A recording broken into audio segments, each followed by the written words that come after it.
Muy bien, empecemos. Número 10. El vacío eterno de la verdadera nada.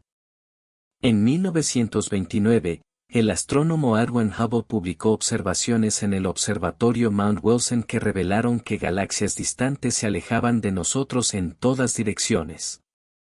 El universo no era estático. Se estaba expandiendo.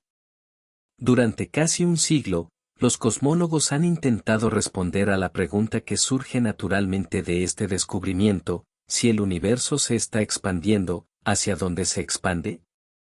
La mayoría de los físicos ofrecen una respuesta sencilla: el universo no se expande hacia nada porque no hay nada fuera. El espacio mismo se estira y preguntar qué hay más allá carece de sentido. Pero existe una interpretación más oscura. Algunos teóricos proponen que más allá del límite de nuestro universo observable se encuentra la verdadera nada. No el espacio vacío, sino la ausencia total de la existencia misma. Sin embargo, el espacio vacío aún contiene campos cuánticos, energía del vacío, el potencial para que las partículas entren y salgan de la realidad. La verdadera nada sería la ausencia incluso de eso. Sin dimensiones, sin tiempo, sin física, sin potencial para que algo exista jamás. Lo que hace que esto sea particularmente aterrador es la implicación para el borde del universo.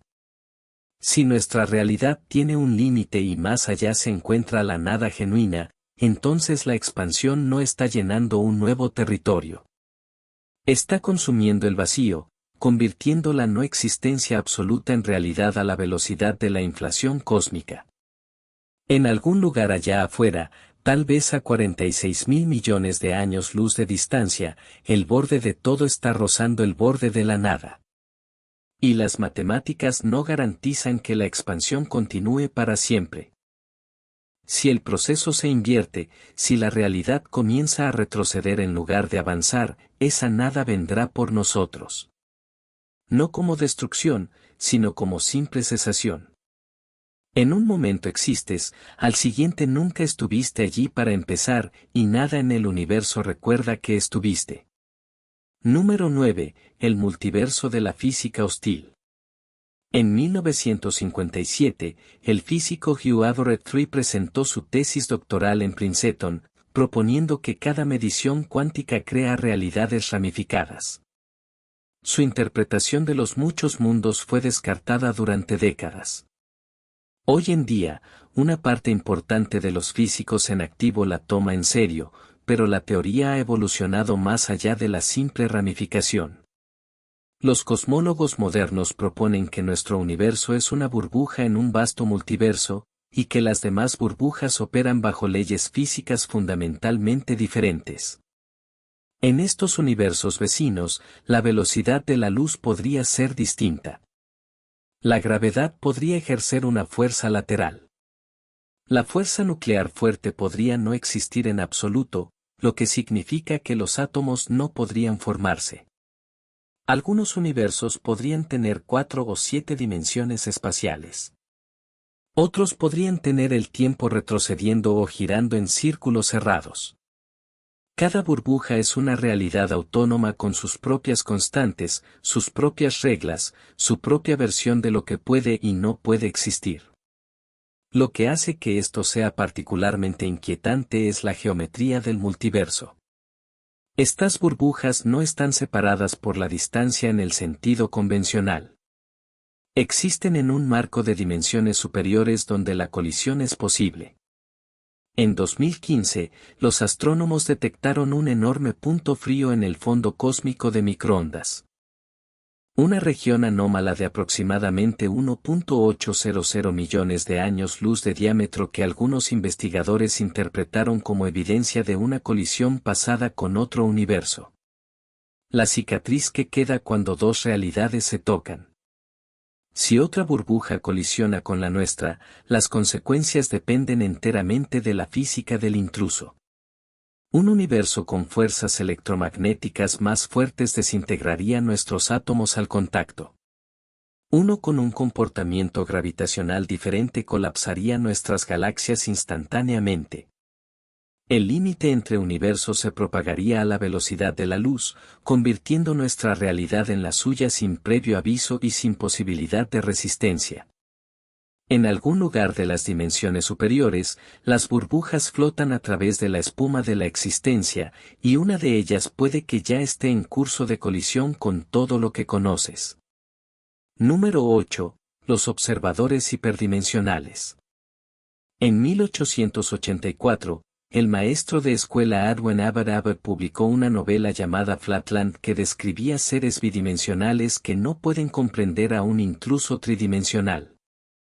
El libro era una sátira, pero las matemáticas subyacentes eran reales. Los objetos de dimensiones superiores pueden interactuar con realidades de dimensiones inferiores de maneras que los habitantes no pueden percibir ni prevenir. En 2019, físicos de Princeton y la Universidad de Tokio publicaron resultados experimentales que sugieren que ciertos comportamientos cuánticos se explican mejor por la existencia de dimensiones espaciales adicionales más allá de las 3 que experimentamos. La teoría de cuerdas, una de las principales candidatas a una teoría del todo, requiere entre 10 y 11 dimensiones para funcionar matemáticamente. Las dimensiones adicionales se describen típicamente como enrolladas a escalas demasiado pequeñas para detectarlas, pero existe otra interpretación. Las dimensiones adicionales son de tamaño completo. Simplemente carecemos del equipo biológico para percibirlas. Todo nuestro universo tridimensional podría ser una delgada rebanada de incrustada en una realidad mucho más vasta, como una hoja de papel flotando en una habitación que no podemos ver. Lo que hace que esto resulte particularmente inquietante es lo que podría existir en esas dimensiones superiores. Un ser tetradimensional percibiría nuestro universo de la misma manera en que nosotros percibimos un dibujo sobre papel. Podría acceder a cualquier punto de nuestra realidad sin tener que atravesar nuestro espacio. Podría tocar el interior de tu cuerpo sin romper tu piel. Podría extraer tu corazón sin realizar una incisión. Para un ser de tal naturaleza, las fosas oceánicas más profundas, los núcleos de los planetas y el interior de las bóvedas selladas resultan todos igualmente accesibles, igualmente expuestos. Esos observadores podrían estar mirándonos justo ahora. Podrían haber estado observando durante miles de millones de años, cada instante de la historia humana, cada pensamiento íntimo, hecho visible por la actividad neuronal que lo acompaña, quedaría al descubierto ante entidades cuya percepción opera dentro de un marco dimensional que, literalmente, somos incapaces de imaginar. Construimos muros y cerramos puertas con llave, pero, para un observador hiperdimensional, nuestro universo carece de interior. Todo está expuesto. Todo es visible, y no existe forma alguna de ocultarse. Número 7. El cosmos cíclico. En 2010, el físico Roger Penrose, ganador del Premio Nobel y antiguo colaborador de Stephen Hawking, publicó un libro en el que proponía la cosmología cíclica conforme. Esta teoría sugiere que nuestro universo no constituye un acontecimiento único y aislado, sino tan solo un ciclo dentro de una serie infinita de eones cósmicos. Cada universo se expande, se enfría y, con el tiempo, alcanza un estado de entropía máxima en el que ya no pueden producirse acontecimientos significativos. Llegado ese punto, el tiempo y la escala se vuelven indistinguibles, y el universo moribundo transita de manera fluida hacia el Big Bang del ciclo siguiente. Penrose afirma haber hallado pruebas que respaldan esta teoría en el fondo cósmico de microondas, círculos concéntricos que presentan patrones anómalos de temperatura, los cuales él interpreta como vestigios del universo anterior que se han filtrado hasta el nuestro. Si bien esta interpretación sigue siendo objeto de controversia, las bases matemáticas que la sustentan son sólidas. De ser correcta esta teoría, nuestra realidad no sería más que la iteración más reciente de una secuencia que lleva desarrollándose, potencialmente, a lo largo de billones de ciclos. Lo que hace que esta idea resulte particularmente inquietante es aquello que yace más allá de nuestro universo actual, en un sentido temporal. Antes de nuestro propio Big Bang, existió otro universo completo, un universo que vivió su historia en su totalidad y, finalmente, pereció. Sus estrellas se formaron y acabaron por extinguirse. Sus planetas se formaron y terminaron desmoronándose. Sus civilizaciones, si es que alguna llegó a existir, surgieron, alcanzaron su apogeo, se desmoronaron y acabaron siendo borradas de la existencia. Todo lo que ocurrió allí ha sido completamente borrado por nuestra realidad, quedando solo tenues patrones circulares y radiación de fondo que insinúan que alguna vez existió. Nuestro universo está experimentando el mismo destino, pero a cámara lenta. Dentro de aproximadamente 10 elevado a 100 años, los últimos agujeros negros se evaporarán a través de la radiación de Hawking y la entropía alcanzará su estado máximo. Nuestro ciclo llegará a su fin. Entonces se producirá la transición y un nuevo universo se expandirá hacia el espacio que una vez ocupamos, sin conservar memoria alguna de nosotros. Cada ser humano que haya vivido, cada civilización que hayamos construido a través de las estrellas, cada logro de nuestra especie se convertirá en tenues patrones dentro de la radiación de fondo que los habitantes del próximo universo, probablemente, nunca detectarán. Estás viviendo dentro de un ensayo que será desechado. Número 6. El sustrato matemático. En 2008, el cosmólogo Max Tegmark, del MIT, propuso lo que denominó la hipótesis del universo matemático. Esta teoría postula que la realidad física no se limita a ser descrita por las matemáticas, es matemáticas. Nuestro universo constituye una estructura matemática particular, y toda estructura matemática que pueda existir, de hecho, existe como su propio universo. Más allá de nuestra realidad se extiende una biblioteca infinita de posibilidades matemáticas. Cada una de ellas es un cosmos completo, definido por sus propias ecuaciones. La teoría resuelve varios problemas profundos de la física, incluido el interrogante de por qué el universo parece estar sintonizado con tanta precisión para permitir la emergencia de estructuras complejas. Si toda estructura matemática posible existe, entonces, naturalmente, nos hallamos en una en la que pueden existir observadores, dado que la alternativa sería la no existencia absoluta. Sin embargo, las implicaciones de esta teoría trascienden con creces los confines de nuestro propio universo. En algún lugar de este conjunto matemático existen estructuras que, por comparación, hacen que nuestra propia realidad parezca sumamente simple, universos con infinitas dimensiones, universos en los que la conciencia constituye una propiedad fundamental del espacio mismo, universos que computan su propia existencia de manera recursiva, sin requerir sustrato físico alguno.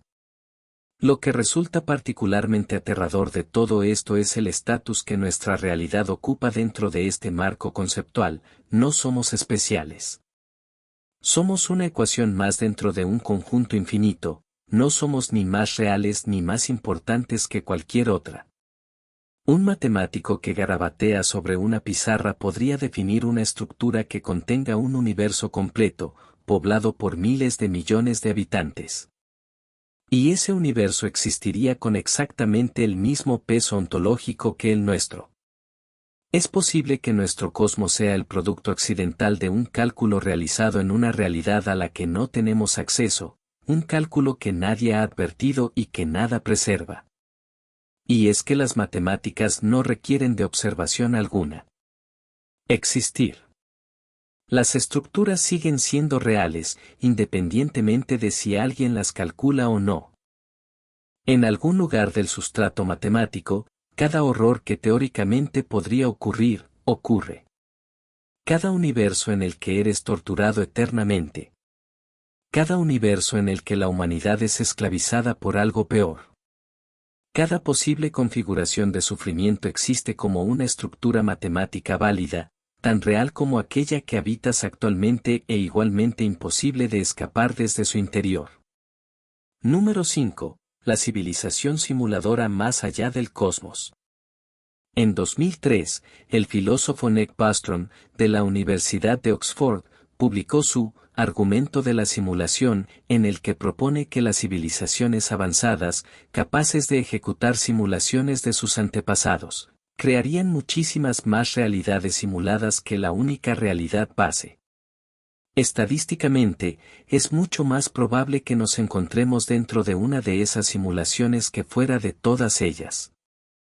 Este argumento ha sido tomado en serio por figuras como Neil deGrasse Tyson y Elon Musk. Lo que yace fuera de nuestro universo, bajo este marco teórico, no es en absoluto otro universo, es el hardware que ejecuta el nuestro. La civilización simuladora existiría en una realidad sustrato, con su propia física, su propia escala y su propia historia. Sus computadoras podrían tener el tamaño de planetas o galaxias. El procesamiento requerido para simular un universo de nuestro tamaño y complejidad aparente sería asombroso. Pero para una civilización millones o miles de millones de años más avanzada que la nuestra, esto podría resultar trivial. Más allá del límite de todo lo que puedes ver no hay más espacio, sino la frontera de la simulación, y tras ella se encuentran los equipos y los operadores, en una realidad que generó la tuya como un proyecto secundario. Lo que hace que esto resulte particularmente inquietante es la naturaleza misma de los simuladores. No tenemos base alguna para suponer que se asemejen a nosotros de ninguna manera. Podrían ser entidades biológicas con motivaciones que solo entenderíamos parcialmente. Podrían ser inteligencias postbiológicas que conciben la conciencia del mismo modo en que nosotros concebimos las subrutinas informáticas. O tal vez no sean individuos en absoluto, sino un único y vasto proceso computacional que ejecuta universos de la misma forma en que las células se dividen, sin intención ni conciencia alguna sobre el contenido específico de la simulación en curso. Tu relación con estas entidades es absoluta y unidireccional. Pueden poner fin a la simulación en cualquier momento. Pueden modificar sus parámetros sobre la marcha, alterando las constantes físicas o borrando regiones enteras del espacio-tiempo. Pueden rebobinarla, reiniciarla, copiarla o archivarla. Cada pensamiento que has tenido jamás ha surgido dentro de un sustrato que ellos controlan por completo. Y la posibilidad más inquietante de todas es la más sencilla, tal vez no nos estén observando. Toda tu existencia podría estar ejecutándose en segundo plano dentro de un sistema que nadie ha revisado en 1000 años, a la espera de ser eliminada cuando alguien finalmente recuerde liberar el espacio de almacenamiento. Número 4. El cosmos consciente más allá. En 1996, el filósofo David Chalmers formuló lo que denominó el problema difícil de la conciencia. La interrogante de por qué, en absoluto, existe la experiencia subjetiva. ¿Por qué el procesamiento de información se siente de alguna manera desde el interior? ¿Por qué no ocurre toda computación, incluida la que tiene lugar en tu cerebro, en la oscuridad, sin ninguna conciencia que la acompañe? Este problema carece de una solución consensuada. Y algunos teóricos han propuesto una respuesta radical: la conciencia es fundamental, no emergente. No surge de la materia compleja, más bien, impregna la realidad a un nivel más profundo que la física misma. Esta idea, conocida como panpsiquismo, ha ganado una atracción sorprendente entre filósofos y neurocientíficos de gran seriedad. Si la conciencia es fundamental, podría existir de manera totalmente independiente del universo físico. Más allá de los confines de nuestro cosmos podría yacer un vasto sustrato de conciencia desprovisto de objetos, experiencia pura sin un sujeto que la experimente, un medio del cual emergió nuestro universo y en el cual, finalmente, se disolverá. Lo que hace que esto resulte particularmente inquietante es la posibilidad de que dicho sustrato no sea neutral. Si la conciencia constituye la realidad subyacente, entonces cualesquiera cualidades que ésta posea existían ya antes de nuestro universo y persistirán una vez que éste haya desaparecido. Algunos marcos teóricos del panpsiquismo sugieren que este sustrato cósmico posee algo parecido a un equilibrio emocional, estados que se corresponden con aquello que nosotros reconoceríamos como sufrimiento o dicha, operando a escalas e intensidades que empequeñecen cualquier cosa concebible dentro de nuestra propia realidad. Las implicaciones se multiplican. Al morir, los procesos físicos que sustentan tu configuración específica de conciencia llegan a su fin. Sin embargo, la conciencia fundamental que subyace a ellos no se desvanece, sino que retorna al sustrato. Lo que allí experimenta, si acaso conserva alguna identidad coherente, o si dicho sustrato constituye un lugar de paz o algo infinitamente peor, es algo que resulta imposible determinar desde el interior de nuestro universo.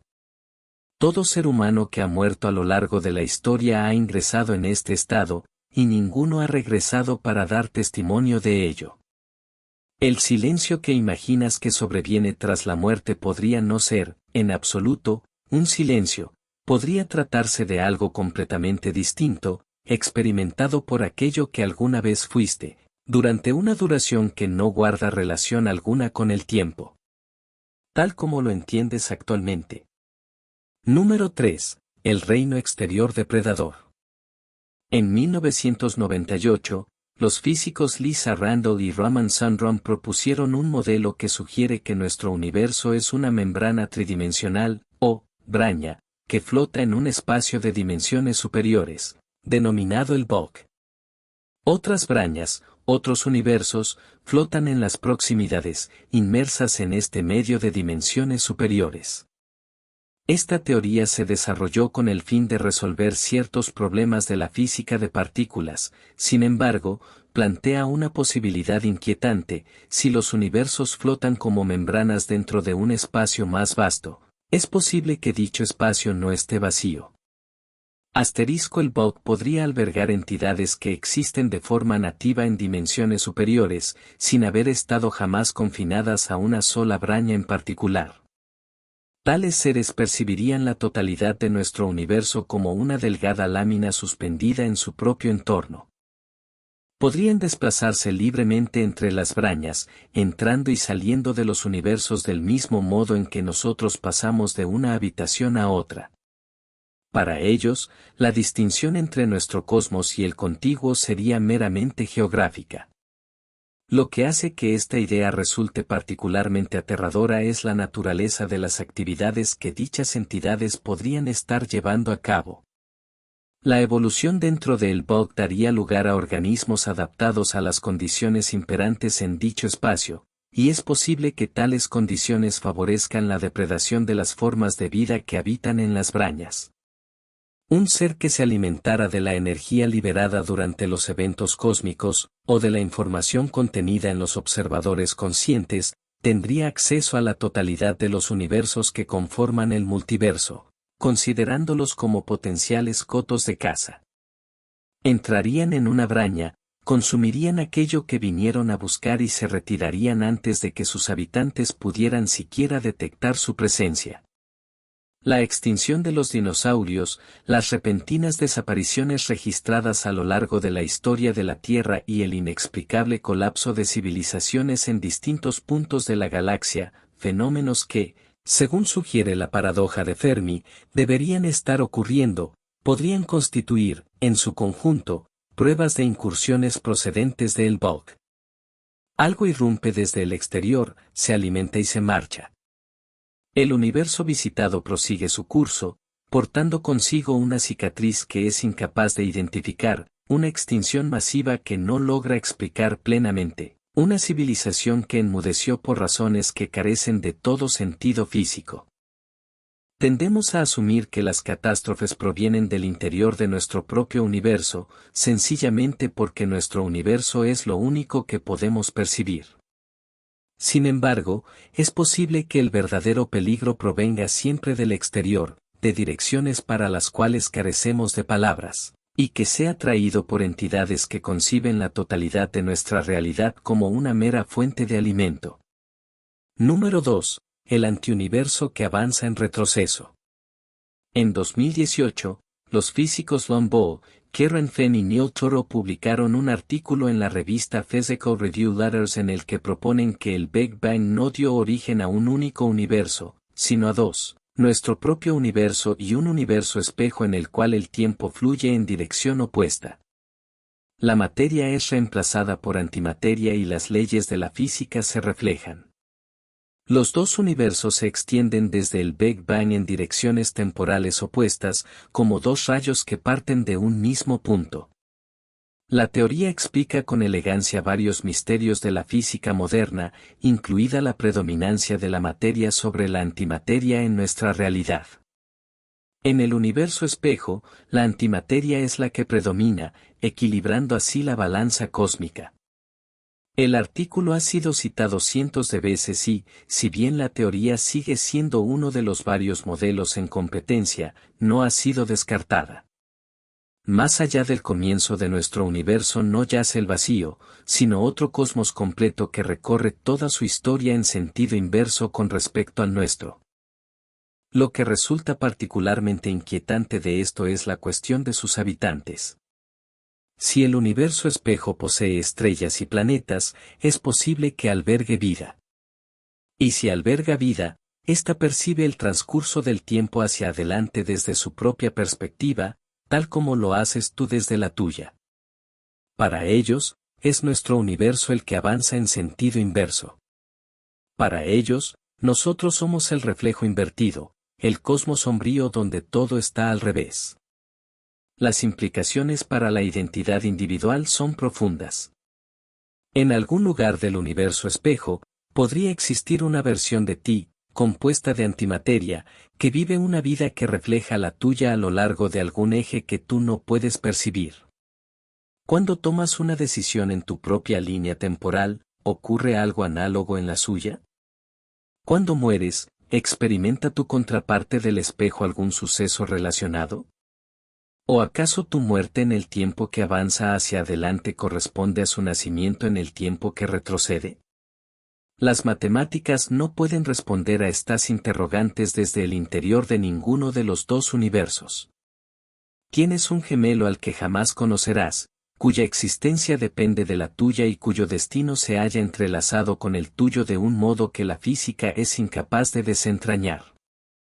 Y ambos avanzan, desde direcciones opuestas, hacia ese mismo punto singular, el Big Bang que los creó a ambos y que, a la postre, los atraerá de nuevo hacia su interior.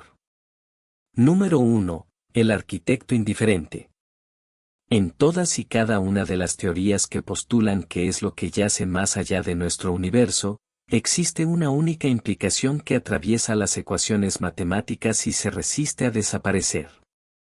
Sea lo que fuere lo que exista más allá de nuestra realidad, ya se trate de la verdadera nada, de un multiverso regido por leyes físicas hostiles, de observadores de dimensiones superiores, de un cosmos en perpetuo reciclaje, de un sustrato matemático, de una civilización simuladora, de un cosmos consciente, de un reino exterior depredador o de un universo espejo. Ninguno de estos marcos teóricos exige la existencia de entidad alguna que se preocupe por nosotros. El exterior, en el contexto de cualquier teoría seria, se muestra absolutamente indiferente. En 2011, el cosmólogo Sean C. Carroll ha publicado argumentos a favor de lo que él denomina naturalismo poético, la visión de que el universo opera conforme a leyes que no tienen en cuenta el significado ni el valor humanos. Esta postura es hoy en día la dominante en la cosmología académica. Todo aquello que yace más allá del universo opera bajo su propia lógica, y dicha lógica no tiene obligación alguna de adaptarse a nosotros. Las estructuras situadas fuera de nuestra realidad no son hostiles en el sentido de que nos odien activamente, son hostiles en el mismo sentido en que el vacío resulta hostil para un pez, o en que el cero absoluto lo es para una llama. Simplemente son lo que son, y nosotros no podríamos sobrevivir al contacto con la mayoría de ellas. Lo que hace que esto resulte particularmente devastador es su implicación para toda esperanza que la humanidad haya proyectado jamás más allá del universo. Toda vida después de la muerte, todo paraíso, todo propósito superior, todo plan cósmico ha partido de la premisa de que algo situado fuera de nuestra realidad se preocupa por lo que ocurre dentro de ella. Las matemáticas no ofrecen respaldo alguno a esta suposición. Las ecuaciones que describen el multiverso, las dimensiones superiores, el sustrato matemático o el cosmos consciente, ninguna de ellas contiene un término que represente la noción de preocupación. Los arquitectos de la realidad, si es que tales arquitectos existen, construyeron algo que produce seres que ansían desesperadamente ser vistos, y situaron a esos seres dentro de una estructura que carece de todo mecanismo para verlos. Vives toda tu vida dentro de un cosmos que surgió de procesos que no te requerían, sostenido por leyes físicas que no registran tu existencia, y rodeado por un exterior que seguirá siendo exactamente el mismo, tanto si vives otros 50 años como si mueres en los próximos 5 minutos. Todas las teorías acerca de lo que yace más allá del universo apuntan a la misma conclusión: el exterior es inmenso. El exterior es extraño. Y el exterior nunca ha estado esperándote a ti. Tan solo ha estado a la espera, si es que, esperar, es la palabra adecuada, de aquello que venga después, algo que no serás tú, que no te recordará y que ni siquiera sabrá que alguna vez estuviste allí. Si deseas ver más vídeos como este, haz clic ahora en el video que aparece en pantalla y asegúrate de suscribirte. ¿Y si te dijera que la mayoría de los jardineros trabajan 3 veces más de lo necesario? Replantan, cuidan y gastan dinero cada primavera, cuando hay plantas que simplemente aparecen por sí solas y florecen desde junio hasta noviembre sin pedir nada. Plantas que alimentan a los polinizadores, sobreviven a la sequía, se ríen del calor y siguen produciendo flores cuando todo lo demás en el vecindario se ha rendido y se ha secado. La mayoría de la gente no lo sabe, pero mientras todos reemplazan sus plantas anuales cada año y se preguntan por qué su jardín siempre luce cansado en agosto, existen plantas perennes que han estado floreciendo sin parar durante siglos. Plantas con sistemas de raíces tan profundos y tan establecidos que los extremos estacionales apenas se notan. Y hoy, te voy a mostrar 20 de ellas. Plantas que cambiarán para siempre tu forma de pensar sobre la jardinería.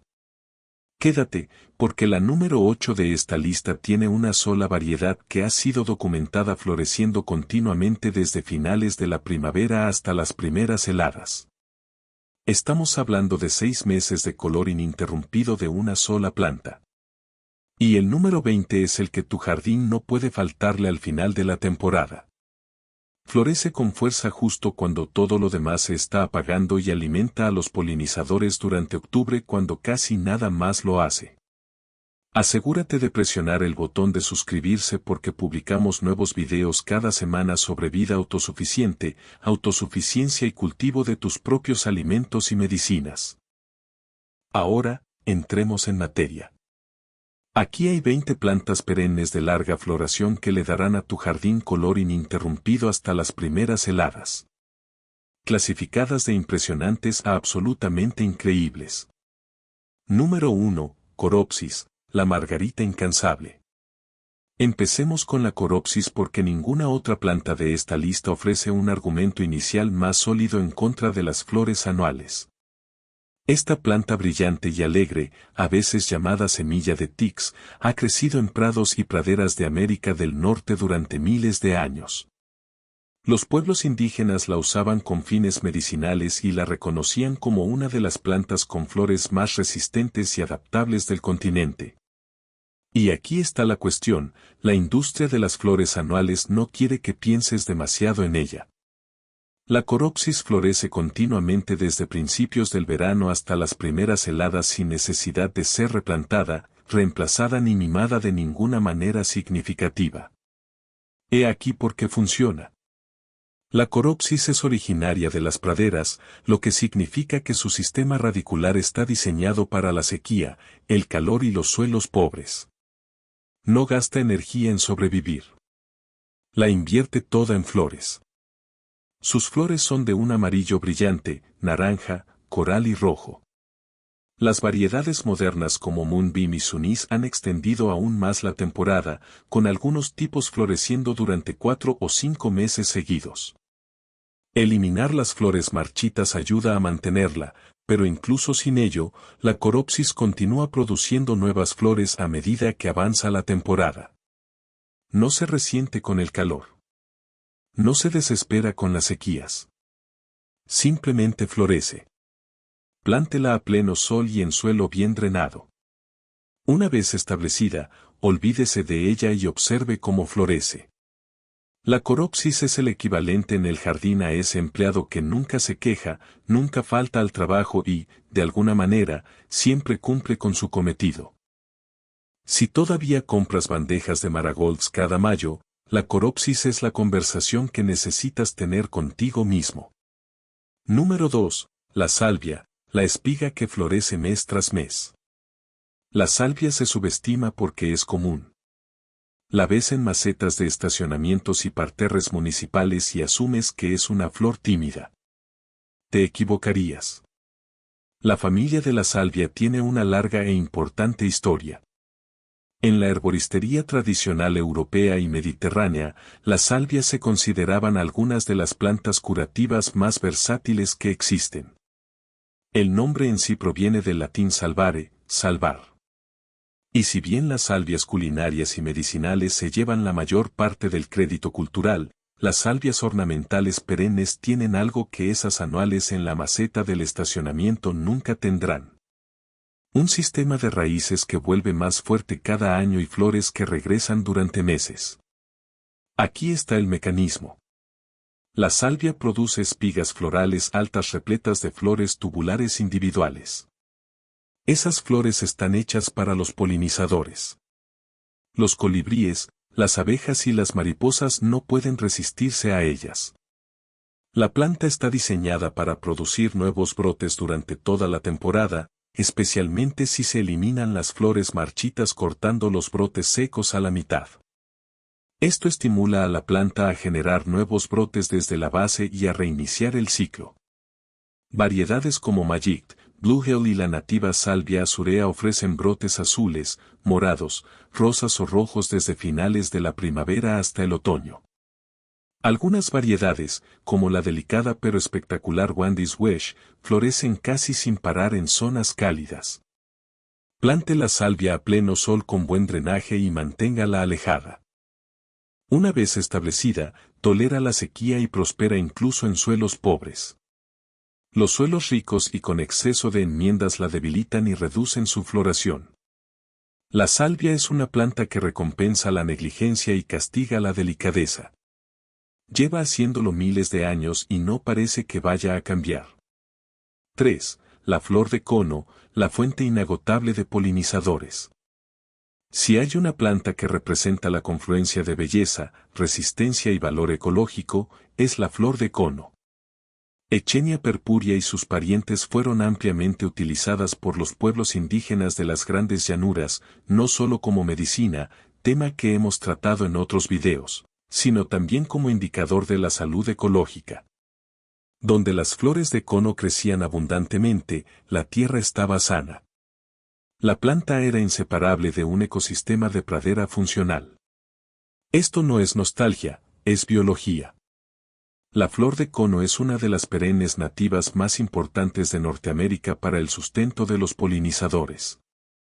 Mariposas, abejas nativas y jilgueros dependen de ella durante su extenso periodo de floración, desde mediados del verano hasta bien entrado el otoño. Esto es lo que la diferencia de la mayoría de las perennes. La cabeza de la flor es un cono, un disco central elevado rodeado de pétalos colgantes. Esta estructura cónica sustenta una enorme variedad de vida de insectos durante toda la temporada. Incluso después de que los pétalos caen a finales del verano, la cabeza de la semilla permanece en pie y alimenta a las aves durante el invierno. Una sola flor de equinácea es productiva durante los 12 meses del año. La flor de equinácea tolera la sequía, el calor y es muy resistente a plagas y enfermedades. Las variedades modernas han ampliado drásticamente la paleta de colores más allá del púrpura original. Ahora tienes opciones de rojo intenso, naranja, amarillo, blanco y azul, todas con la misma resistencia. Magnus, Cheyenne Sperrer y White Swan son todas de rendimiento confiable. Se planta a pleno sol o semisombra en suelo bien drenado. Una vez establecida, se extiende lentamente y se naturaliza, cubriendo espacios con el paso de los años. Es la planta que le da más al ecosistema de lo que te quita. Piensa en ella como la columna vertebral de cualquier jardín que se tome en serio la relación entre belleza y responsabilidad ecológica. Número 4. Gallardía, fuego que nunca se apaga.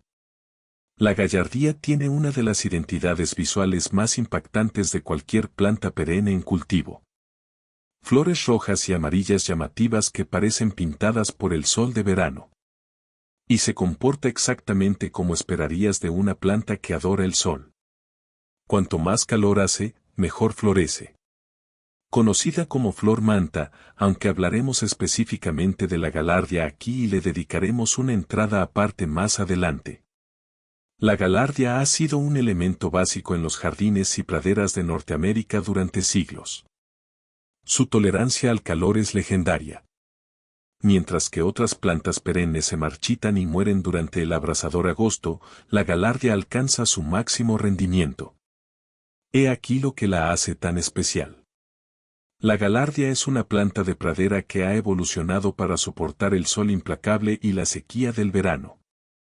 Su sistema radicular no necesita ser profundo ni extenso. Está diseñada para la velocidad y la resistencia, produciendo nuevas flores en rápida sucesión a través de un calor que detendría a la mayoría de las plantas con flores. Las flores son grandes, con forma de margarita y vienen en combinaciones de colores intensos como rojo, naranja, amarillo y burdeos, a menudo con bandas concéntricas de color en una sola inflorescencia. Florece desde principios del verano hasta las primeras heladas con una mínima intervención. Eliminar las flores marchitas estimula una floración más rápida, pero incluso dejándola crecer libremente, sigue produciendo. Variedades como Goblin, Arizona Sunny Fanfare son particularmente de floración prolongada y compactas. Plante gallardía a pleno sol y en suelo pobre a medio bien drenado. Esta es una planta que detesta los lechos de jardín ricos y húmedos. Prospera con un poco de adversidad. Gallardía es prueba de que las plantas que menos exigen son a menudo las que más recompensan. Número 5. Salvia rusa. La nube plateada y lavanda. La salvia rusa es una de esas plantas que transforma un jardín a escala de todo el paisaje, no solo a nivel de la flor individual. Desde mediados del verano hasta bien entrado el otoño, Perovskia tropixopoglia produce enormes masas ondulantes de flores azul lavanda sobre tallos blanco plateado que se mueven con cada brisa. Parece una nube que descendió al jardín y decidió quedarse. Y lo hace durante meses, mucho después de que la mayoría de las demás plantas perennes hayan terminado. La salvia rusa en realidad no es una salvia ni es de Rusia. Es nativa de las estepas de Asia Central y Afganistán. Su origen lo explica todo sobre su resistencia. Evolucionó en paisajes secos, expuestos al viento y azotados por el viento, donde solo sobrevivían los más resistentes. Sus tallos plateados están cubiertos de finos pelos que reflejan la luz solar intensa. Su follaje aromático disuade a los ciervos y a la mayoría de los animales herbívoros. Su profundo sistema radicular encuentra agua en lugares donde otras plantas no la encuentran. En resumen, la salvia rusa prospera a pleno sol y en suelos pobres a medios, bien drenados. Su única debilidad son los suelos húmedos o arcillosos. Si le proporcionas un buen drenaje, te recompensará con una floración que dura meses, no semanas. Combina naturalmente con todo, ya que su color azul lavanda armoniza con casi cualquier paleta de colores. Si la podas drásticamente en primavera, a unos 15 cm del suelo, volverá a crecer con vigor cada año. Variedades como Little Spire y Blue Steel ofrecen formas compactas para jardines más pequeños. Las dens mientras que la especie recta funciona magníficamente como una gran planta de fondo. La salvia rusa es la planta que hace que tu jardín parezca diseñado incluso cuando no lo está. Una nube de azul lavanda plateado en una tarde de verano en septiembre es una de las cosas más discretamente notables que un jardín puede ofrecer. Número 6. Menta de gato. La floración repetida que nunca deja de sorprender. La menta de gato se gana un lugar en esta lista porque hace algo que la mayoría de las perennes simplemente no hacen. Florece, descansa brevemente y luego vuelve a florecer con casi la misma intensidad y lo hace durante una temporada que se extiende desde finales de primavera hasta las heladas. Las especies de nepeta se han utilizado en la herboristería tradicional europea durante siglos, principalmente para calmar y como una suave ayuda digestiva. Los apicultores valoraban las plantas porque los polinizadores las enjambraban, y cualquiera que cultivara menta de gato sabía que mantenía a las abejas ocupadas de mayo a octubre con apenas ningún esfuerzo por parte del jardinero. Aquí está el secreto de manejo. Después de que la menta de gato termine su primera gran floración de suaves flores azul púrpura, poda toda la planta aproximadamente un tercio. En 2 a 3 semanas, está impulsando un nuevo crecimiento fresco y comienza una segunda floración. En climas templados, es común una tercera floración antes de las heladas. La temporada total de color puede extenderse a 5 o 6 meses con esta simple intervención. El follaje es suave y verde grisáceo con una agradable fragancia a menta que disuade a los ciervos y a muchos insectos herbívoros. Crece en montículos que suavizan los bordes duros en macizos y bordes. Balkerslow es la variedad estándar de oro. A pesar del nombre, crece de 60 a 90 centímetros de alto y ancho y florece con una generosidad extraordinaria. Six Hills Giant es aún más grande para aquellos que desean un impacto aún más dramático. Plante la menta de gato a pleno sol o semisombra con buen drenaje. Tolera bien los periodos de sequía, no necesita dividirse durante años y, de hecho, se vuelve más florífera a medida que madura. La menta de gato es la planta que te hace parecer que sabes exactamente lo que estás haciendo, incluso cuando solo recuerdas podarla una vez. Número 7. Iro. La antigua flor que dura todo el verano. La iro es una de las plantas de jardín cultivadas más antiguas del mundo, y merece estar en esta lista por una razón que nada tiene que ver con las tendencias.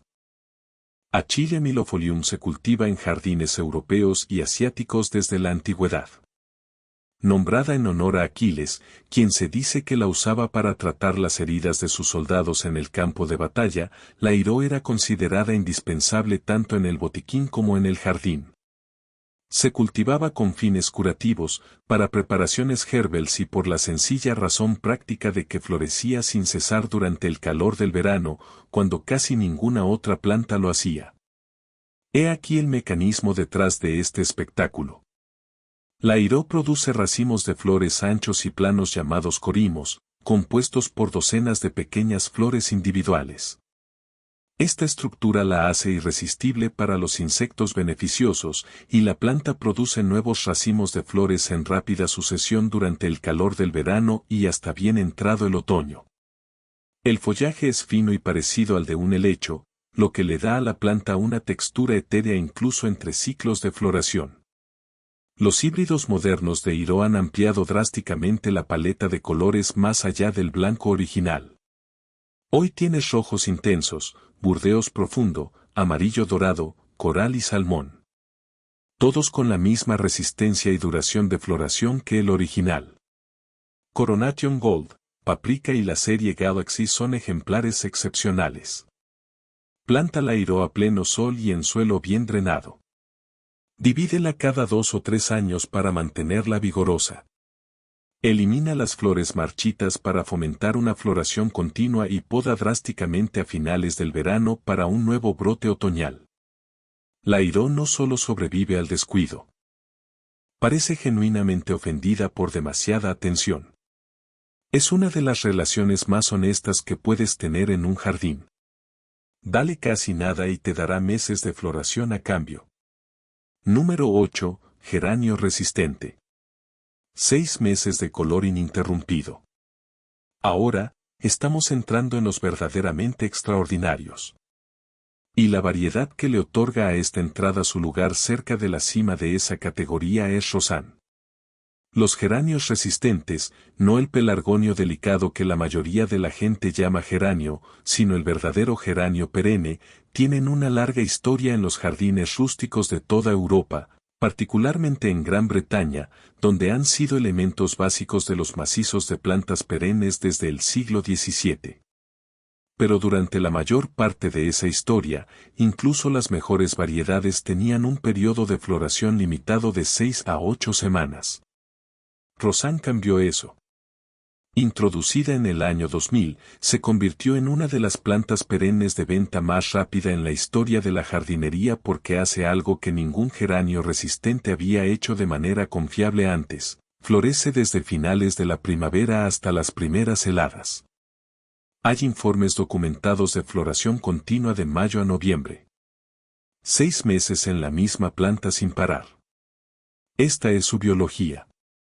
Rosan es un híbrido de 2 especies de geranio combinadas de una manera que produce una fase de floración juvenil excepcionalmente larga. Mientras que la mayoría de los geranios alcanzan la madurez y destinan recursos a la producción de semillas, Rosan continúa su ciclo de crecimiento vegetativo y floral durante toda la temporada. Produce flores violetas. Flores azules con un centro blanco en un volumen extraordinario, rastreras y extendidas para llenar de 2 a 3 pies de tierra. Plantada a pleno sol o semisombra en suelo promedio bien drenado, tolera el calor, acepta sequía moderada una vez establecida y se extiende suavemente sin volverse invasiva. Otras variedades de geranio de larga floración que vale la pena conocer: Boo, Jolibee y Geranium sanguineum albam extienden la temporada mucho más allá de las expectativas típicas. Rosan es el tipo de planta que hace que quieras abordar a extraños en los viveros y hacer que anoten el nombre. Simplemente florece más que cualquier otra comparable sin que realmente te pida ningún esfuerzo a cambio. Número 9. Black-eyed Susan. El estándar de oro. Black-eyed Susan ha estado iluminando prados y praderas de América del Norte durante miles de años, y todavía se gana su lugar en los jardines modernos haciendo lo que siempre ha hecho, produciendo flores doradas en cantidades que parecen casi excesivas desde mediados del verano hasta el otoño. Rudbeckia y su prima perenne Rudbeckia fulgoda fueron utilizadas por varias naciones indígenas tanto con fines medicinales como plantas de tinte. Las plantas eran inseparables del paisaje de pradera de finales de temporada, floreciendo brillantemente justo cuando el calor del verano alcanza su punto máximo y las plantas de principios de temporada comienzan a marchitarse. Llenaban el vacío ecológico que de otro modo dejaría a los polinizadores de finales de temporada sin fuentes de alimento. Ese momento sigue siendo clave.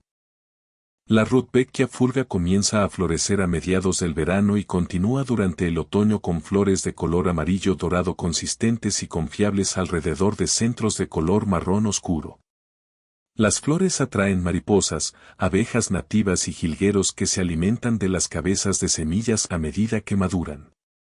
La planta se gana su lugar en cada etapa. La Rudbeckia fulga Goldern sigue siendo una de las plantas perennes más premiadas y plantadas del mundo por una buena razón. Es compacta, resistente a las enfermedades, de larga floración y completamente autosuficiente una vez establecida. Las selecciones más recientes, como la American Gold Rush, ofrecen una mayor resistencia al mildiu y una temporada de floración aún más larga que se extiende hasta octubre. Plántela a pleno sol o semisombra, en un suelo de humedad media a alta y bien drenado.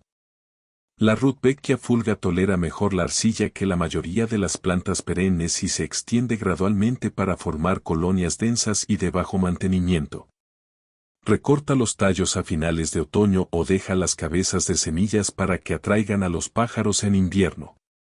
La Rudbeckia es la planta que hace que septiembre parezca julio en un jardín que empieza a declinar. Esa fiabilidad dorada vale más que cualquier variedad novedosa que puedas plantar en su lugar. Número 10. Bálsamo de bebé, la estrella nativa. Estamos a la mitad de esta lista y quiero hacer una pausa de un segundo. Si te resulta útil y estás empezando a replantearte cómo podría ser tu jardín con las plantas adecuadas haciendo el trabajo pesado, hazme un gran favor y dale al botón de me gusta ahora mismo. Ayuda a que este video llegue a otras personas que están cansadas del ciclo anual de compras y listas para plantar algo que realmente vuelva a crecer. Y si aún no te has suscrito a Homestead Roots, dale al botón de suscripción y activa la campanita. Publicamos vídeos nuevos cada semana sobre vida autosuficiente, agricultura sostenible y cómo trabajar con plantas como lo hacían nuestros antepasados. La monarda ditima es originaria del este de Norteamérica y fue ampliamente utilizada por los pueblos indígenas, en particular por el pueblo osquigo de Nueva York, quienes enseñaron a los primeros colonos europeos a prepararla como té. Los colonos la llamaban té osquigo. Los británicos comenzaron a beberla después del motín del té de Boston, que complicó políticamente la importación de té, y los polinizadores ya sabían lo que estaban haciendo. Esta planta alimenta a colibríes, abejorros y mariposas con extraordinaria eficacia.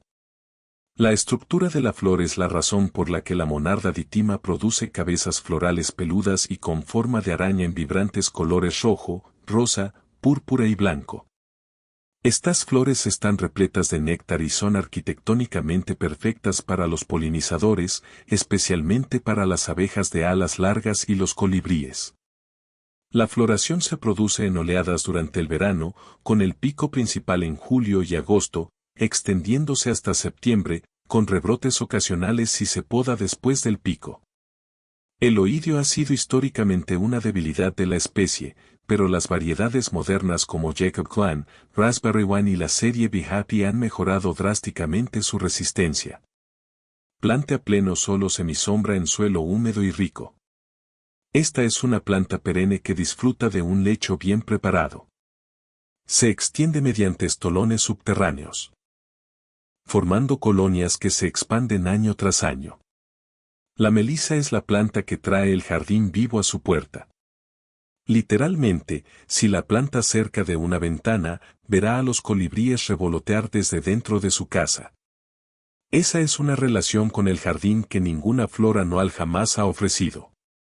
Número 11. Margarita Shasta. El clásico que perdura. La Margarita Shasta no tiene una historia antigua. Fue cultivada a principios del siglo XX por Luther Burbank, quien cruzó varias especies de margaritas para producir una flor más grande, más blanca y más vigorosa. Pero la razón por la que pertenece a esta lista es porque las variedades modernas han extendido su temporada de floración mucho más allá de lo que la original de Burbank podía lograr. Y lo hace con el tipo de flor blanca limpia y nítida que luce hermosa en cualquier combinación de jardín.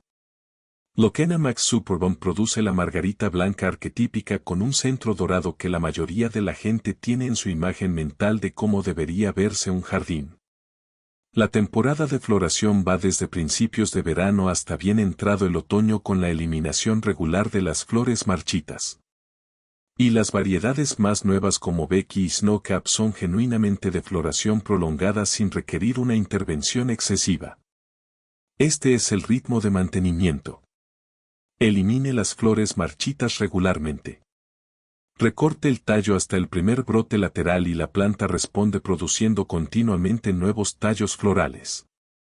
Después del brote principal de verano, recorte la planta en un tercio y a menudo producirá una fuerte floración secundaria a finales de verano y otoño. Plante a pleno sol con un suelo bien drenado de fertilidad media a moderada. La Margarita Shasta prefiere ser dividida cada 2 o 3 años para mantenerse vigorosa. Los grupos que se hacen demasiado grandes tienden a morir en el centro. Divida en primavera y volverá con energía renovada. La Margarita Shasta es la planta perenne de flores blancas por excelencia. No intenta hacer nada fuera de lo común, simplemente produce flores clásicas, hermosas y confiables durante meses. Y si se le proporciona lo que necesita, florece cada año como una fiel compañera. Número 12. Verónica, la planta de floración vertical repetida. La Verónica se gana su lugar aquí porque resuelve un problema específico que la mayoría de las perennes de larga floración no abordan, un interés vertical que se repite. La Verónica espicata y sus parientes producen espigas florales altas y estrechas en azul, púrpura, rosa y blanco que se repiten desde finales de la primavera hasta el otoño con una poda constante de las flores marchitas. Las espigas atraen a abejas y mariposas y proporcionan un contraste estructural con las plantas que forman montículos y que dominan la mayoría de los macizos de flores perennes. Mientras que la coropsis y la menta gatuna se extienden horizontalmente, la Verónica crece hacia arriba y lo hace una y otra vez durante toda la temporada. Esta planta tiene una larga historia en los jardines tradicionales europeos, donde se la valora tanto por su forma vertical como por el color de sus flores.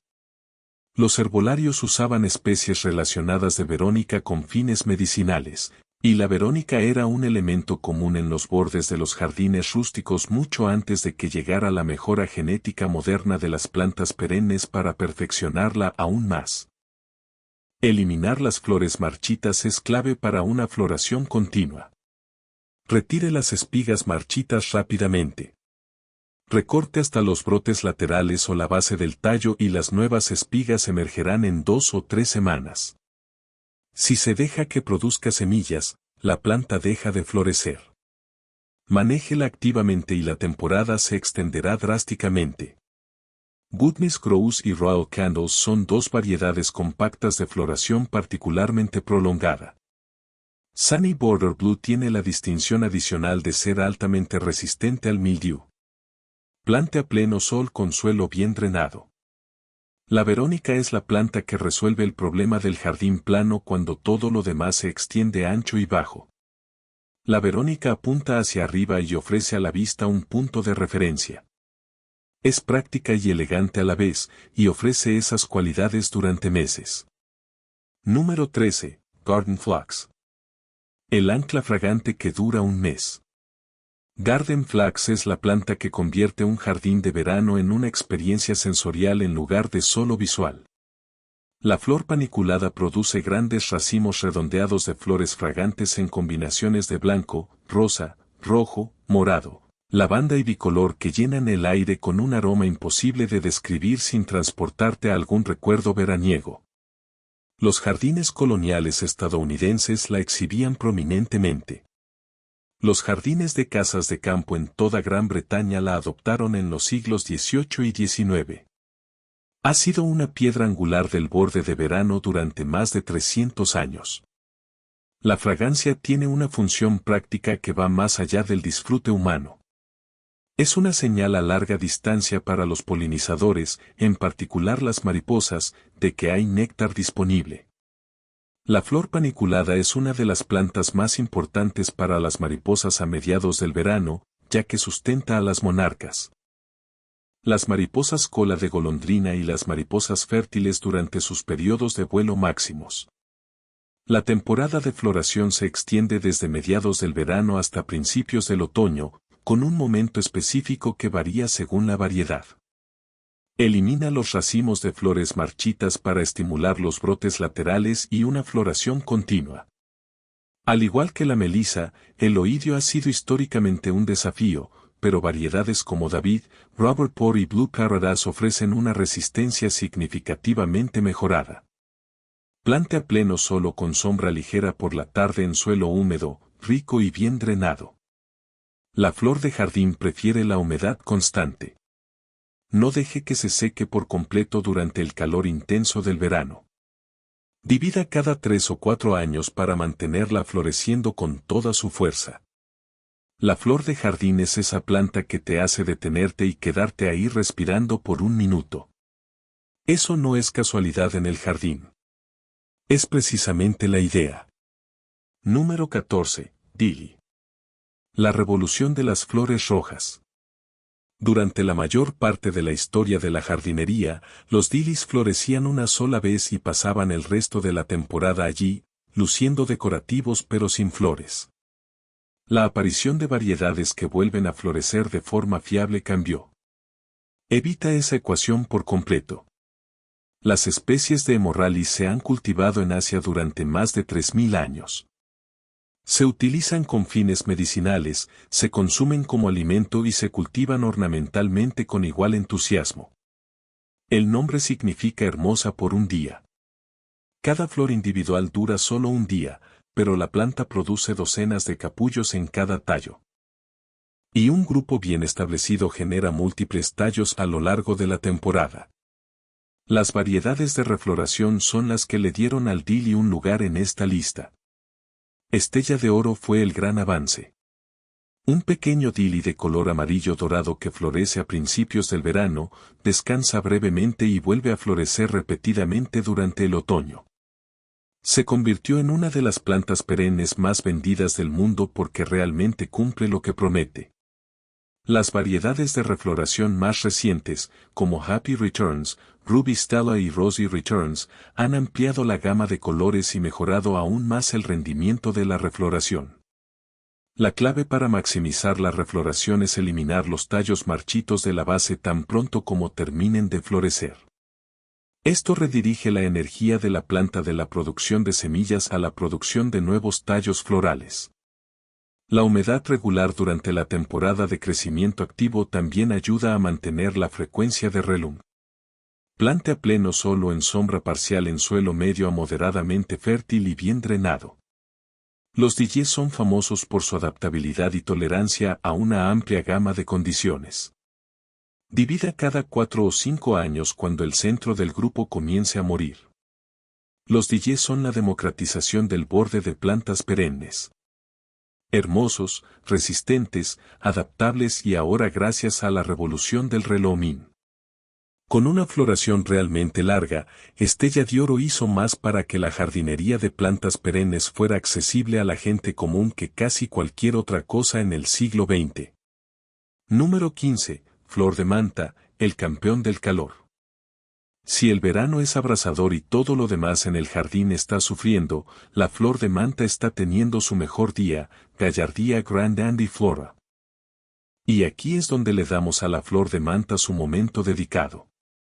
Es una planta perenne híbrida creada específicamente para un rendimiento implacable en calor, sequía y suelo pobre. Las flores de color rojo fuego, naranja y amarillo se presentan en anillos concéntricos que evocan los llamativos patrones geométricos de los textiles tradicionales PBLO y navajo, de donde proviene su nombre común. Las flores de manta se integraron al paisaje del oeste americano de la misma manera que las mantas eran tejidas por sus habitantes. En cuanto a su rendimiento, la flor de manta florece sin parar. Florece desde principios del verano hasta las primeras heladas sin interrupciones significativas en las condiciones adecuadas, pleno sol, buen drenaje y suelo pobre. No necesita fertilizantes ricos ni riego excesivo. Requiere exposición y descuido. Y recompensa ambas cosas con una floración que continúa cuando todo lo demás se ha marchitado. Eliminar las flores marchitas con regularidad mantiene la floración al máximo ritmo. Pero incluso sin cuidados, produce en gran cantidad. La planta es de corta vida para ser una perenne, a menudo de 3 a 4 años. Pero se autopropaga fácilmente y las nuevas plantas crecen de forma natural. Piénselo como una planta de colonia en lugar de un ejemplar individual. Arizona Sun, naranjas, limones y goblin son todas plantas confiables, compactas y de larga temporada. Plante a pleno sol en suelo arenoso o rocoso, bien drenado, y dele espacio. Una buena circulación de aire reduce la pudrición de la corona que puede causar un drenaje deficiente. La harina de manta es la planta que hace que agosto luzca hermoso. En el mes en que la mayoría de los jardines alcanzan su máximo esplendor y luego comienzan a declinar, la harina de manta sigue en plena floración. Solo eso la hace indispensable. Número 16. Scabiosa, la delicada y resistente planta. La scabiosa es la planta que demuestra un rendimiento de floración prolongado. No necesita anunciarse con colores llamativos y una estructura dramática. A veces es la delicada y silenciosa belleza la que aparece cada día desde finales de la primavera hasta las primeras heladas y dura más que todo lo demás. Las flores de alfiletero de Scabiosa caucásica y Scabiosa columbaria han sido favoritas de los jardines en Europa desde al menos el siglo XVII. Las flores son delicadas y suaves, se producen en lavanda, azul, blanco y rosa, y duran sorprendentemente bien como flores cortadas, lo que contribuyó a su larga historia de cultivo. Se cultivaban en jardines de casas de campo principalmente porque las abejas y las mariposas no podían resistirse a ellas. Esa relación con los polinizadores sigue siendo la razón más práctica para cultivar Scabiosa. Sus flores están estructuradas específicamente para alimentar a abejas y mariposas pequeñas, proporcionándoles néctar durante una temporada excepcionalmente larga, desde finales de la primavera hasta las primeras heladas, con una eliminación constante de las flores marchitas. La Scabiosa produce una sucesión constante de flores que sirven a los polinizadores cuando otras fuentes aparecen y desaparecen. Las variedades Butterfly Blue y Tank Mist son las variedades compactas que transformaron la presencia de la Scabiosa en los jardines modernos. Ambas son floríferas, compactas, de larga floración y fáciles de cultivar. Plántelas a pleno sol con excelente drenaje y suelo alcalino a neutro. La Scabiosa tolera peor los inviernos húmedos que los fríos. Un buen drenaje es indispensable. Elimine las flores marchitas con regularidad y la planta le recompensará con creces. La Scabiosa nos recuerda que lo más delicado del jardín también puede ser lo más importante. Una planta versátil para el jardín. Su temporada de floración dura más que la de competidores llamativos que hacen grandes promesas y cumplen menos.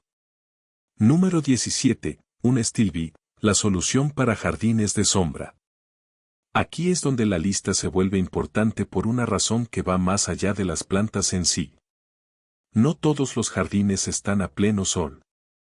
Y si tienes sombra, probablemente hayas descubierto que la mayoría de las plantas de floración prolongada que todos recomiendan simplemente no te funcionarán. Una Stilby es la respuesta. Las especies de Stilby son nativas de Asia y América del Norte y se han cultivado en jardines japoneses y chinos durante siglos. Eran valoradas por su capacidad de prosperar en condiciones húmedas y sombreadas donde casi ninguna otra florecía con generosidad. Cuando llegaron a los jardines occidentales en el siglo XIX, se volvieron inmediatamente indispensables para cualquiera que cultivara bajo los árboles o en los parterres orientados al norte que la mayoría de las otras plantas ignoraban. La floración individual de una sola variedad de Stilby dura de 2 a 3 semanas. Hermosa, pero no excepcional por sí sola. La estrategia que desbloquea el color de larga temporada es combinar variedades que florecen en diferentes momentos. Las variedades tempranas como Deutschland florecen en junio. Las variedades de media estación como Fenol alcanzan su punto máximo en julio. Las variedades tardías como Superba prolongan el espectáculo hasta agosto y principios de septiembre. Siembra las 3 y tendrás 3 meses de floración continua en forma de pluma en el mismo macizo. Unstelbe requiere un suelo rico, bien enmendado y constantemente húmedo, y protección del sol intenso de la tarde. No tolera la sequía, pero en las condiciones adecuadas, sombra moteada con humedad constante, nada se compara con él en cuanto a color en jardines de sombra durante toda la temporada. Divide cada 3 o 4 años cuando las coronas comiencen a levantarse del suelo. Planta a 3 pulgadas de profundidad y manténlas constantemente húmedas hasta que se establezcan por completo. Unstelby es la prueba de que la jardinería de larga temporada es posible en cualquier lugar, incluso en condiciones que parecen haber sido las peores.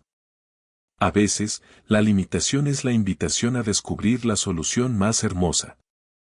Número 18. Sedum, el puente de temporada tardía. La mayoría de las plantas perennes están terminando su ciclo en septiembre. El sedum apenas está comenzando. Jotalefium, antes clasificado como sedum, produce sus flores a finales del verano, precisamente cuando el resto del jardín necesita un refuerzo. Las grandes cabezas florales planas se abren en rosa, rojo, salmón y rosa empolvado. Y hacen algo inusual.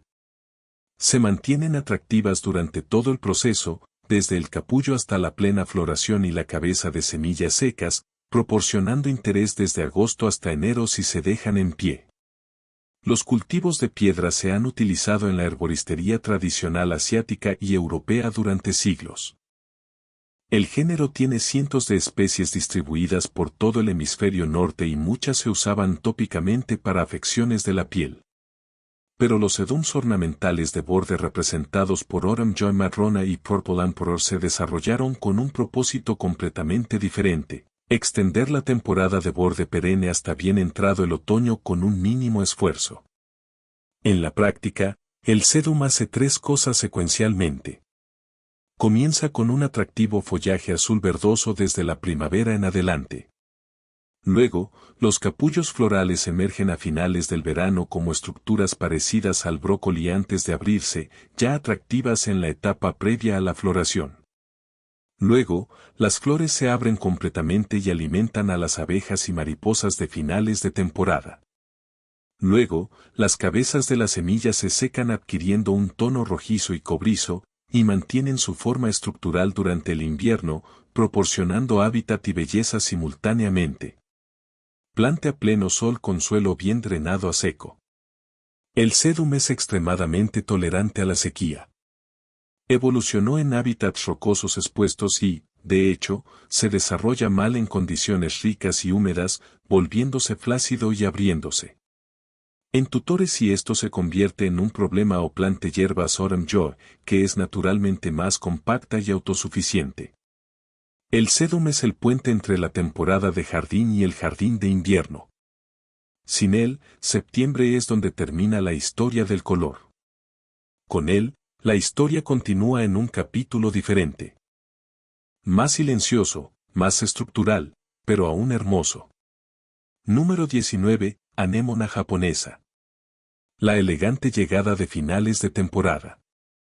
La anémona japonesa hace algo que casi ninguna otra planta perenne puede decir. Florece abundantemente en las semanas en que el resto del jardín admite que la temporada ha terminado, aportando una ligereza y movimiento al borde de finales de verano y otoño que se siente completamente fuera de temporada en el mejor sentido posible. Anemone X híbrida y especies relacionadas se originaron en China. El nombre japonés es resultado de una confusión histórica que surgió cuando los botánicos occidentales las conocieron por primera vez a través de Japón. Se cultivan en jardines chinos desde la antigüedad y llegaron a los jardines europeos a mediados del siglo XIX, donde rápidamente se hicieron populares por su larga y elegante floración a finales de temporada. Las flores aparecen en agosto y septiembre y se extienden hasta octubre. Sus flores simples o semidobles, de color blanco o rosa, se sostienen sobre tallos altos y delgados que se mecen con la brisa, dándole a la planta una cualidad etérea y dinámica, única en el jardín otoñal. El follaje es atractivo desde el punto de vista de la floración hasta el otoño. El anillo continúa, proporcionando interés de cobertura del suelo durante toda la temporada antes de que lleguen las flores. La anémona japonesa prospera en sombra parcial a pleno sol con suelo húmedo, rico y bien drenado. Puede extenderse agresivamente mediante estolones subterráneos una vez establecida, lo que puede ser una virtud o un vicio dependiendo de cuánto terreno se quiera cubrir. Variedades como Honoring Job What September Charm Pink y Pemina Rose Pink Double son excelentes. Establezcala con cuidado. La anémona japonesa puede tardar en asentarse y se resiente de ser trasplantada una vez plantada, pero la paciencia tiene su recompensa. Después de 2 o 3 años, un grupo maduro en las condiciones adecuadas se convierte en una de las cosas más hermosas que ofrece un jardín de otoño. Alta, ondulante, elegante y completamente indiferente al hecho de que todo a su alrededor está terminando. Florece como si tuviera algún lugar al que ir. Número 20, Aster Calico, el toque final. Y aquí estamos en el número 20, el que guardé para el final porque representa todo de lo que hemos hablado hoy. La planta que cierra la temporada comenzando su mejor momento mientras alimenta a los polinizadores que dependen de fuentes de néctar de finales de temporada para sobrevivir al invierno. Les presentamos el Aster calico, Symphyotricum lafiorum. Uno de los asters nativos más prolíficos y ecológicamente importantes de Norteamérica. Desde finales del verano hasta la primera helada fuerte, el Aster calico estalla en una nube de diminutas flores blancas con centros de color rosa a púrpura.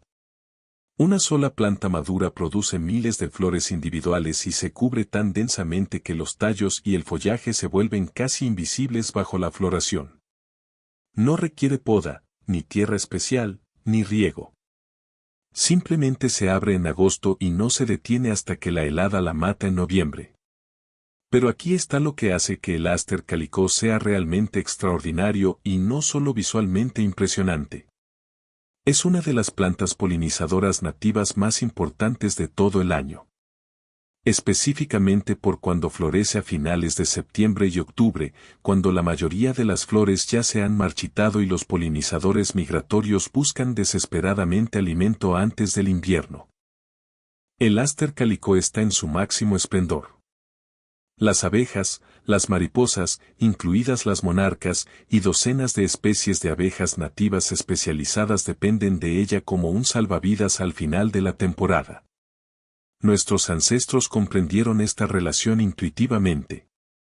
El conocimiento ecológico tradicional de las culturas indígenas del este de Norteamérica reconocía a las abejas nativas como componentes esenciales de un paisaje funcional al final de la temporada. No eran malas hierbas ni plantas espontáneas para arrancar, sino contribuyentes críticos a la red de la vida que hacía posible la primavera siguiente. He aquí lo que hace de esta la planta perfecta para cerrar nuestra lista. Florece cuando todo lo demás se ha rendido. Alimenta el ecosistema cuando más lo necesita. No requiere nada de ti y representa el principio que ha estado presente en cada entrada de esta lista, desde la número 1 hasta la número 20. Las plantas más generosas con el mundo que las rodea rara vez son las que más exigen del jardinero. Planta el Aster calico a pleno solo en semisombra en un suelo de calidad media a pobre y bien drenado. Déjalo hacer lo que hace.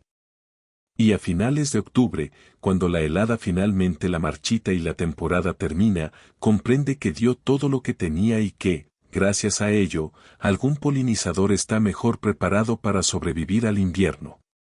Ese es el principio que comparten estas 20 plantas. Están presentes. Cumplen. Dan más de lo que piden. Lo hacían mucho antes de que existieran los centros de jardinería para venderte algo más caro y menos duradero.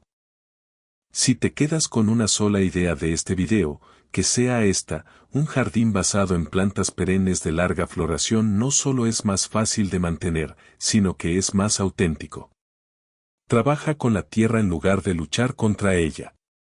Y los resultados se multiplican temporada tras temporada. Las plantas se fortalecen. Los polinizadores regresan. Las raíces se profundizan. Esto no es solo una filosofía de jardinería. Es una forma de vida que nuestros abuelos comprendieron y a la que poco a poco estamos volviendo.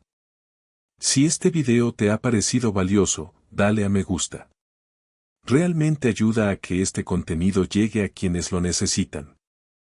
Deja un comentario abajo y cuéntame qué planta añadirás primero a tu jardín. ¿Te decantas directamente por Roseanne o te llama Calico Aster?